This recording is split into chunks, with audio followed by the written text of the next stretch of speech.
हाँ जी भाभी जी, आप बिरयानी कितनी की थी? 30 रुपए की। लगा दो फिर। जी।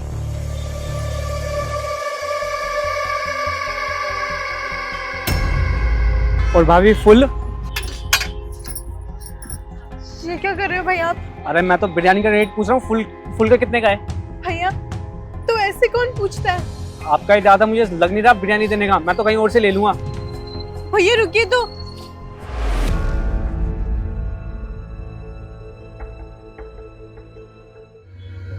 एक बिरयानी देना। जी साहब।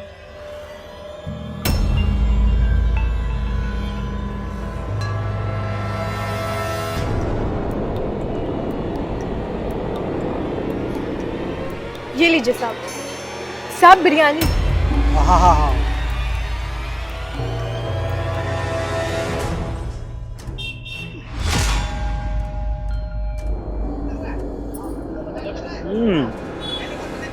बिरयानी तो अच्छी है, थोड़ी तीखी कम है।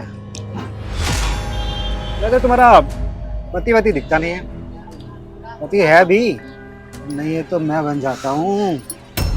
हाथ छोड़िए मेरा। आप ऐसे मुझे छू क्यों रहे हैं? बड़ी अजीब औरत है, बिरयानी के बहाने मेरा हाथ पकड़ रही है। मैं ऐसा वैसा आदमी नहीं हूँ, समझी? अरे लग रही अंकल। अरे नहीं नहीं ये बेटा, मैं तो बिरयानी खाने आया था। हाँ मैंने बिल्कुल देखा कि कौन किसका हाथ पकड़ रहा था, है ना? बेटा मैं तो बिरयानी खाने आया था, ये बिरयानी के बहाने मेरा हाथ पकड़ रही थी। अरे चुप, कितना झूठ बोलोगे? मैंने अपनी आंखों से देखा कि तुम कैसे उसका हाथ पकड़ के बदतमीजी कर रहे थे। शर्म नहीं आती आपको? तो मैं कितना अच्छा समझता था आपको। अरे मैं क्या, मेरे घर वाले, पूरी सोसाइटी आपकी इज्जत करती थी, लेकिन वो जानते नहीं कि आप किस किस्म के इंसान हैं। कितने बदतमीज, एक अकेली औरत के साथ ये सब कर रहे हैं आप। शर्म आनी चाहिए अंकल आपको।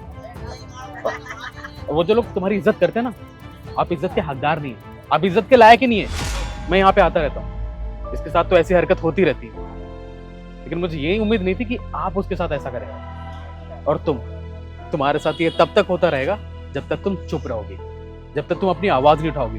अरे ये लोग बदतमीजी करके चले जाते हैं और आप चुपचाप खड़े रहते हो। आपके साथ ये तब तक होता रहेगा जब तक आप कुछ बोलेंगे नहीं, अपनी आवाज नहीं उठाएंगे। अरे ये लोग आके बदतमीजी करके चले जाते हैं और आप चुप की चुप रहती हैं, अपनी आवाज तक नहीं उठाती। अरे अगर आपके साथ गलत हो रहा है तो कौन बोलेगा? आपको खुद बोलना पड़ेगा, वरना तो सामने वालों को यही लगेगा कि आप मौका दे रही हैं। अरे औरत होने का ये मतलब नहीं है कि आप कमजोर हो। औरत ताकतवर भी होती है, औरत बोलने वाली भी होती है, लेकिन आप जब तक अपना खुद सपोर्ट नहीं करोगे ना, कोई नहीं करने वाला। सही कह रहे हैं साहब आप। मैं इन लोगों को कुछ बोलती नहीं हूँ, इसलिए सब लोग मेरे सर पे चढ़ रहे हैं। बस अब और नहीं, बहुत हुआ। बिरयानी वापस करो मेरी, मुझे नहीं देनी तुमको कोई बिरयानी। और आज के बाद मेरी दुकान पे दिख मत जाना, वरना मुझसे बुरा और कोई नहीं होगा। जाओ यहाँ से। सब आपका बहुत बहुत धन्यवाद। अगर आप नहीं होते तो मैं अपने लिए कभी आवाज ही नहीं उठा पाती, हमेशा घुट घुट के जीती। एक लड़की जब कोई काम करती है ना, तो वो ये रखती है बात दिमाग में कि उसको ये सब कुछ सहना पड़ेगा, क्योंकि वो एक लड़की है।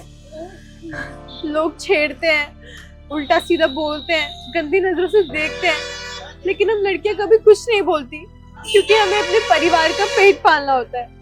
साहब मेरा इस दुनिया में कोई नहीं है। मेरी शादी हुई थी, लेकिन मेरे पति ने मुझे तलाक दे दिया। उसका किसी और के साथ चक्कर था। मेरी सिर्फ एक बेटी है, वो बहुत छोटी है। उसका स्कूल, घर का खर्च सब मुझे देखना पड़ता है अकेले। इसलिए मैंने ये बिरयानी का स्टॉल लगाया था, लेकिन मुझे नहीं पता था कि यहाँ पर मुझे ये सब कुछ देखना पड़ेगा।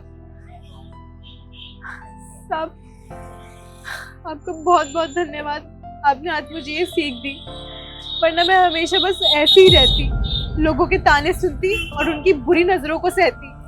देखो सबसे पहली बात तो मैंने तुम्हारी कोई हेल्प नहीं की, तुमने तुम्हारी खुद की हेल्प की।